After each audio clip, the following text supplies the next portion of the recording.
All right, in this explainer, we are diving deep into a piece of online commentary called Holman Just Exposed the Pope, and it gets worse. We're going to break down its main arguments, piece by piece, just to understand the specific worldview that it's putting forward.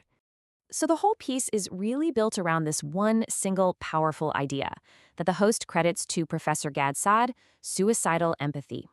Now, this phrase becomes the lens for looking at pretty much everything, from immigration all the way to geopolitics, and it really sets the stage for a very particular kind of argument. Okay, so how does this idea of suicidal empathy actually play out? Well, the first big place we see it pop up is in the commentary's pretty stark view on national borders, security, and immigration. To really raise the stakes, the commentary uses this clip from Tom Holman, who's a former U.S. immigration official. It is a very raw, very emotional story, and it's designed to frame the border debate not as some kind of political game, but as a literal matter of life and death. And what's interesting is how this source builds on that really visceral quote.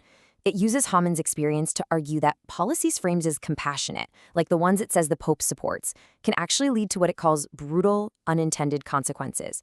The core message here is that there are real victims of these supposedly well-meaning policies. So let's nail down this key term. Suicidal empathy, as it's presented here, is basically a diagnosis for a worldview that, in its attempt to be kind, actually ends up causing harm, either to other people or to yourself. This idea is really the intellectual backbone of the host's entire critique. And here, you can see exactly how it gets applied. The commentary points to the Pope's views on immigration as a perfect example of this suicidal empathy. It also brings up a hypothetical scenario about the homeless to make a similar point. The fundamental criticism is aimed at any perspective that calls strong borders cruel without, acknowledging the reality of evil in the world, at least in the source's view. So, after defining its own worldview, the commentary then shifts gears and starts to discredit its opponents. The next major theme is a direct takedown of figures it sees as hypocritical or morally flawed. The first case study up is the politician Eric Swalwell. The commentary really zeroes in on allegations of sexual assault against him to make the argument that he doesn't have the moral high ground to criticize others. Now, the source plays a clip of the accuser describing the alleged assault in her own words. Presenting the allegation this directly, without any filter, is a rhetorical move that's absolutely designed to maximize its emotional weight with the audience. And then, immediately after that, the source plays this clip of Swalwell talking about victims in a totally different situation.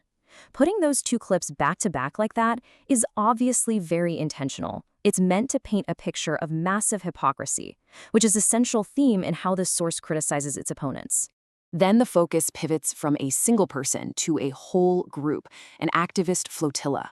And again, the goal here is to tear down the group's moral authority by shining a spotlight on alleged misconduct. This table lays out all the claims. The commentary talks about allegations of a sex scandal and also notes that most of the aid the activists were supposed to be delivering just went missing. The host then speculates, using phrases like, "I've got two theories," that the activists just ate the aid themselves after getting hungry from their extracurricular activities. Okay, this all leads us to the third and probably the biggest theme, the source's overall moral framework. It's a worldview that's defined by a very, very clear and unambiguous line between good and evil. And this slide really maps out that universe for you. As you can see, there's very little room for any gray area. On one side, you've got phrases like terrorist death cults and evil Islamist terrorist regime. And on the other, you have brave, strong, incredible men and women. This kind of stark black and white framing is absolutely central to the commentary's entire take on global conflict. This quote is used to justify why an uncompromising stance is necessary.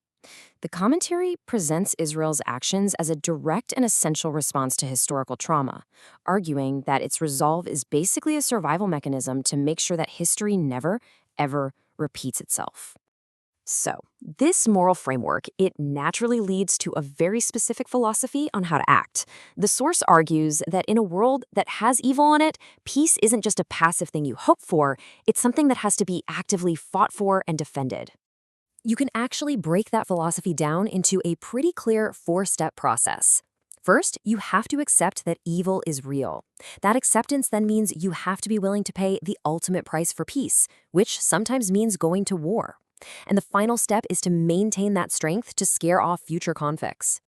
And wow, this quote just perfectly sums up that whole philosophy. It's a very provocative, very direct statement that basically argues peace isn't the absence of conflict. It's a state that's won and then maintained by being willing to engage in conflict. The commentary then contrasts its own philosophy with what it sees as the priorities of its opponents. This chart kind of visualizes the source's claim that the left is highly willing to sacrifice for a threat like climate change, but shows a very low willingness to confront what the source calls an evil Islamist terrorist regime that's trying to get nuclear weapons. So we've gone through the views on borders, the critiques of opponents, and the core moral philosophy. Let's try to pull all those threads together to get the full picture of the worldview being presented here. When you put it all together, the whole argument really stands on 5 key pillars. First, a belief in a dangerous world that's split between good and evil. Second, a conviction that misguided compassion or suicidal empathy is a major threat.